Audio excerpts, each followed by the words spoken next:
Биздин каналга катталып, видеого лайк басып, жаңылыктар менен өз убагында кабардар болуп туруңуздар. Россиянын делегациясы украиналыктар менен сүйлөшүү үчүн Беларуска келди. Бул тууралуу Россия Федерациясынын президентинин маалымат катчысы Дмитрий Песков журналисттерге билдирген РИА Новости жазды. Анын айтымында караганда делегация курманына президенттин администрациясынын, ТИИМдин, Коргонуу министрлигинин жана башка ведомстволордун өкүлдөрү кирген. Делегация сүйлөшүү Гомельде баштоого даяр. Беларусь ТИИМи Минск сүйлөшүү үчүн зарыл нерселерди даярдап, протоколдук маселелердин чечимдерин камсыздалып жатканын айтты.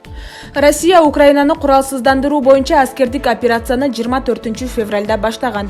Россиянын Коргоо министрлиги Россиянын куралдуу күчтөрү Украинанын шаарларына сокку урбагандыгын, мелжеген жерлерин аскердик инфраструктура экендигин, өтө так каражаттар менен алар иштеп чыгарылып жаткандыгын айткан. Бул аскер ведомствону жай гана жарандарга кооптулук жаралбайт деп билдирген. Маалымат булагы Спутник KG. Россиянын өкүлдөрү Беларустун Гомель шаарына жолугушуу боюнча Украинанын жообун саат 15:00 чейин күтөт. Бул туурасында РИА Новости делегациясынын башчысы президенттин жардамчысы Владимир Мединскийге таянуу менен билдирди. Биз жай гана төмөнкүлөрдү сунуштайбыз. Азыр түш болду. Саат 15:00 чейин ушул жерде туруп Украин тараптын Гомельге келип сүйлөшүү үчүн чечим кабыл алганын ырастаган жообун күтөбүз. Биз тастыктары менен дароо ал жака барып сүйлөшүүгө келген кесиптештерибизди тосуп алабыз. Биз тынчтык үчүн. Эгер диалогтон баш тарта турган болсо, бардык кан төгүүнүн жоопкерчилиги Украин тараптын мойнуна илинет. Бирок саат 15:00 чейин ушул жерде болуп, алардын жообун күтөбүз, деди делегация башчысы. Ошондой эле журналисттин тактоочу суроосуна кеп Минск убактысы жөнүндө болуп жатканын айтып жооп берген. Белгилей кетсек, бүгүн 27 февралда эртең менен Россиянын делегациясы украиналыктар менен сүйлөшүү үчүн Беларуска барган. Анын курманына президенттин администрациясынын, ТИИМдин, Коргонуу министрлигинин жана башка ведомстволордун өкүлдөрү кирген. Алар сүйлөшүүнү Гомельде баштоого даяр экенин билдиришкен. Ал эми Украинанын президенти Владимир Зеленский кайрылуу жасап, Беларусь тараптан да сокку урулуп жатканын айтып, жолугушуу үчүн Минск нейтралдуу боло албастыгын билдирди. Алдагы тынчтыкты орнотууга, сүйлөшүүгө ынтызар экенин, бул үчүн Варшава, Будапешт, Стамбул, Баку сыяктуу башка шаарларды тандоону сунуштады. Маалымат булагы Азаттык KG.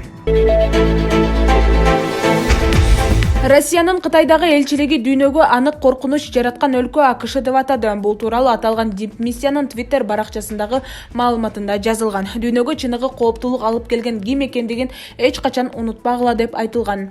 Элчилик Кытайдын тышкы иштер министрлигинин өкүлүнүн АКШ бомба таштаган жерлерди демократиянын дүйнөлүк түрү деп аталган сүрөттөгү Twitterге комментарий калтырган. Анда Америка бийлиги согуш ачкан чет өлкөлүктөр Кореядан тарта Сирияга чейинки 33 мамлекет тизмеленген. Пекинден булар болжол менен алганда планетанын 3/1 бөлүгү экендигин белгилеген.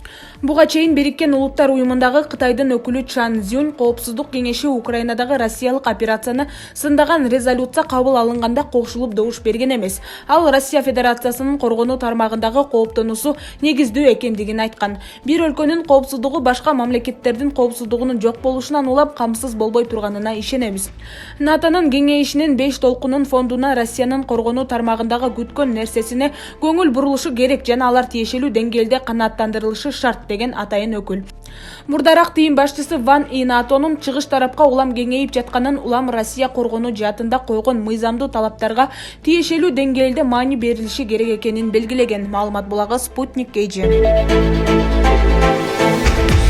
Россиянын Коргоо министрлигинин адистери Крымга суу бербөө үчүн 2014-жылы Херсон облусунда курулган дамбаны жок кылышты. Бул тууралуу республиканын жетекчиси Сергей Аксеновго таянуу менен РИА Новости жазды. Биздин аскерлер Түндүк Крым каналын тосуп турган нацисттердин дамбасы жок кылды, деген ал. Анын айтымында суусун Крымга кайтаруу иштери улантылып жатат. Бейшемби күнү россиялык аскерлер Херсонго чыккан. Мындай жагдай Түндүк Крым каналын тосмодон бошотуп, жарым аралга суу жеткирүүгө мүмкүнчүлүк түзгөн. Аксенов бул үчүн Настордук станциялар менен гидрокурулуштарды даярдоо керектигин айткан. Буга чейин Украина Крымды суу менен өткөн Түндүк Крым каналы аркылуу камсыздап, муктаждардын 85%-ын жапчу. Жарым арал Россияга кошулгандан кийин суу берүүнү бир тараптуу токтоткон. Маселени сууну жер алдындагы булактардан жана өзү топтолгон суу сактагычтардан алып келишкен. Айрым райондордо суу убакыт сааты менен берилип, Симпофорель артезиан булактарынан көз каранды болуп калган. Россия өкмөтү суу менен камсыздоонун комплекстүү планын иштеп чыгып, 50 миллиард рубль бөлгөн. Маалымат булагы Спутник KG. Украинанын президенти Владимир Зеленский Беларусь элине видео кайрылуу жасады. Анда Украин Беларустун аймагында Орусия менен сүйлөшпөй турганын билдирди. Мунун алдында Орусиянын президентинин басма сөз катчысы Дмитрий Песков орус делегациясы Беларуска келгенин жана Гомелдеги сүйлөшүүлөргө даяр экенин билдирген. Зеленский эгер Беларустун аймагынан агрессивдүү аракеттер болбогондо Киев Минскте Москва менен сүйлөшүү жүргүзмөк экенин түшүндүрдү. Силер нейтралдуу болуп турганда биз Минскте сүйлөшкөнбүз, биз көп жолукканбыз, деди Зеленский. Украин президентинин айтымында 4 күн мурун Беларустун аймагынан ракеталар атылып, учактар, тик учактар, техникалар келген. Зеленский сүйлөшүүгө даяр экенин, согушту токтотуп, тынчтыкты кааларын айтты. Алар сүйлөшүү жүргүзүү үчүн орус тарапка Варшава, Братислава, Будапешт, Стамбул, Баку сыяктуу шаарларды сунуштаганын кошумчалады. Украина президентинин кайрылуусу Беларуста конституцияга өзгөртүүлөрдү киргизүү боюнча референдум өтүп жаткан күнү айтылды. Эске салсак, Орусия 24 февралда Украинага чабуул жасап басып кирди. 4 күндөн бери орус армиясы Украинанын бардык аймактарында аткылоосун жана бомбалоосун улантууда. Эң чоң чабуулдар Киевте жасалды. Маалымат булагы Азаттык Кейжи. Украина Орусияга каршы Бириккен Улуттар уюмунун эл аралык сотуна кайрылды. Бул тууралуу Украин президенти Владимир Зеленский 27 февралда билдирди.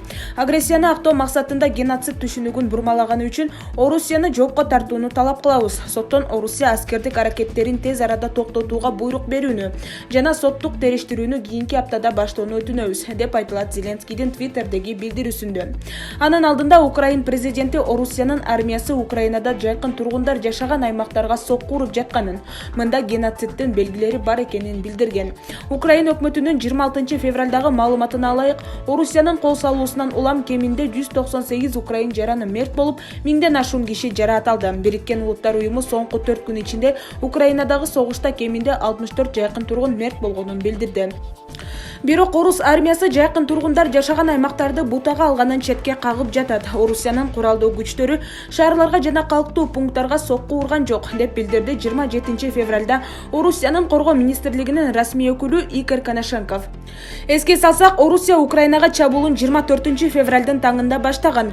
Москва Украинанын демилитаризациясын көздөй турганын, Киевте НАТОго мүчө болушуна каршы экенин билдирип жатат. Украин бийлиги Орусиянын кол салышын ачык эле согуш деп мүнөздөөдү. Маалымат булагы Азаттык Кейжи. Батыш өлкөлөрү Орусияны глобалдык интернеттен ажыратпайт. Бул алар үчүн пайдалуу эмес. Анткени алардын трафиги орусиялык байланыш түйүндөрү аркылуу өтөт жана бул глобалдык мүчүлүштүктөрдү жаратышы мүмкүн, деди Руслан Пермяков. Бул тууралуу РИА Новости кабарлады.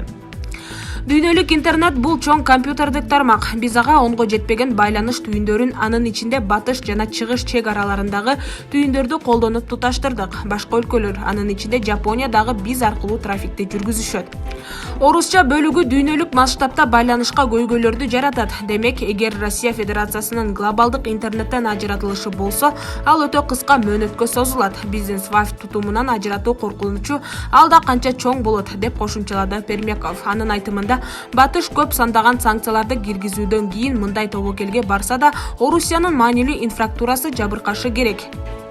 Эске салсак, 24 февралда NBC News өз булактарына таянуу менен АКШнын чалгын кызматтары АКШ президенти Джо Байденге Орусияга каршы кең масштабтуу кече баруу үчүн варианттарды сунуштап жатканын, анын ичинде Орусия боюнча интернет байланышынын үзгүлтүүгө учуратуу, электр энергиясын өчүрүү жана темир жолдогу шайлоочулардын катышуусуна тоскоол болуп жаратканын кабарлаган.